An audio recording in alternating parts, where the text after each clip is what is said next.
उत्तर प्रदेश में कम से कम 3 दशकों से दलित वोटरों का ठिकाना बहुजन समाज पार्टी रहा है। हालांकि साल 2014 के लोकसभा चुनाव के बाद में दलितों का एक तबका भाजपा और सपा में शिफ्ट हो गया, लेकिन हम बात कर रहे हैं 2024 के चुनाव की।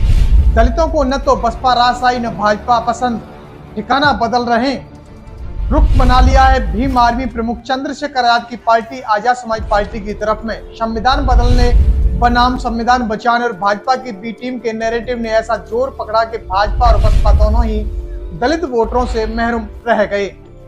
फायदा अब चंद्रशेखर आजाद को मिल रहा है, इधर दूसरी ओर में फायदा इंडिया गठबंधन को भी मिला है। वह यूपी में 43 सीटें जीतने में कामयाब रही और अब चुनाव बीत चुके हैं और तैयारियां शुरू हो चुकी हैं 2027 के विधानसभा चुनावों की। ऐसे में जिनके पाले में दलित वोटर गए थे उन्हें सहेजने की कोशिशों में जुटे हुए हैं, जबकि जिनके छिटके और वे उन्हें वापस लाने की कवायद में हैं। कुल मिलाकर 2027 के चुनावों के लिए सभी राजनीतिक दलों के एजेंडे में दलित वोटर प्राथमिकता में हैं। लोकसभा चुनावों के बाद में संसद के पहले सत्र में जब सदस्यों को सदस्यता दिलाई जा रही थी, तब चंद्रशेखर आजाद संसद में पहली बार पहुंचे और नीले सूट बूट के साथ में नीले पटका में पहुंचे थे। तब पहली बार जय भीम नमो बुद्धाय की गूंज ने संसद में मनवादियों की बोलती बंद कर दी, क्योंकि जहां एक और मनवादी किस्म के सांसद ईश्वर की शपथ ले रहे थे, तो वहीं भीम आर्मी प्रमुख चंद्रशेखर आजाद ने जय भीम नमो बुद्धाय, जय मंडल, जय जौहार, जय मूल्यवासी बोलकर मनवादियों की बोलती बंद कर दी। ठीक उसी तर्ज पर दलितों को अपने पाले में रखने के लिए इंडिया ब्लॉक के सांसद लगातार संदेश दे रहे थे। फैजाबाद से सांसद चुने गए अवधेश प्रसाद को अखिलेश अपने बगल में बैठाए लोकसभा की सीढ़ियों पर उनका हाथ पकड़े दिखाई दिए, जबकि कांग्रेस अपने हाथों में संविधान की किताबें पकड़े दिखाई दिए। जब इनका मकसद दलितों को अपने पाले में लुभाना है, इन सभी का कुल जमा संदेश इतना ही था कि संविधान बचाने की आड़ लेकर वोटरों को अपने पाले में लाना है। दलित वोटरों का ठिकाना कभी बसपा था, लेकिन बसपा नेताओं ने ऐसे हालात बना दिए कि बसपाई अब अपना ठिकाना बदलते दिख रहे हैं और इसी वजह से कांग्रेस, सपा, भाजपा दलितों को जोड़ने के लिए कार्यक्रम भी करती रही है। 3 दशक से दलित वोटर बसपा का ही वोटर हुआ करता था, लेकिन इसके बाद से वह छिटक गया है और अब इस लोकसभा चुनाव के बाद में बसपा की हालत और भी बेकार हो गई।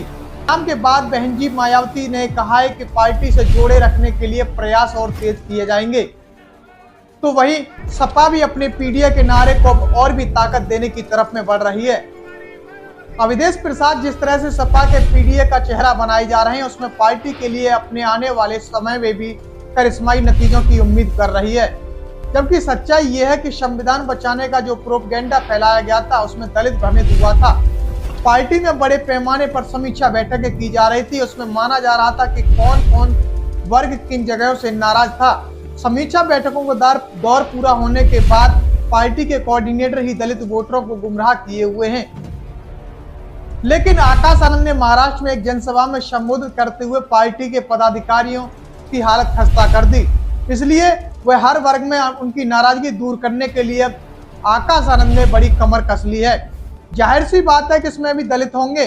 बसपा प्रमुख बहनजी मायावती हाल ही में पार्टी के शीर्ष पदाधिकारियों के साथ में बैठक की थी और आकाश आनंद को दोबारा नेशनल कोऑर्डिनेटर और अपना उत्तराधिकारी घोषित करने के अलावा उन्होंने दलित को पार्टी से जोड़ने की मुहिम तेज करने के भी निर्देश जारी किए हैं। बहन जी ने दलित बस्तियों में उनके बीच में जाकर पार्टी से दोबारा जोड़ने और अपने किए गए कार्यों को और नकल आरोपों को दूर करने समेत अन्य काम करने के लिए कहा है। सूत्र बताते हैं कि जल्द ही पार्टी इस दिशा में काम शुरू तेज कर देगी। और इसी बीच में सबसे बड़ी मजे की बात यह है कि जो पदाधिकारी बहन जी मायावती तक रिपोर्ट पहुंचाते हैं, वह सच्चाई को नहीं बल्कि झूठी रिपोर्ट पहुंचाकर वाही कमाते हैं और इसी वजह से बहुजन समाज पार्टी की दिनों दिन हालत खस्ता होती जा रही है। इस खबर को देखने के बाद क्या है आपकी राय, नीचे दिए गए कमेंट बॉक्स में दीजिए अपनी राय। ऐसी तमाम बड़ी खबरों को देखने के लिए जुड़े रहिए हमारे साथ। खबर अच्छी लगे तो लाइक कीजिए और शेयर कीजिए और हाँ, चैनल को सब्सक्राइब कर घंटे वाली बटन को दबाना ना भूलिए। फिर आते हैं आपके बीच कुछ खास खबरों के साथ, तब तक के लिए जय भीम।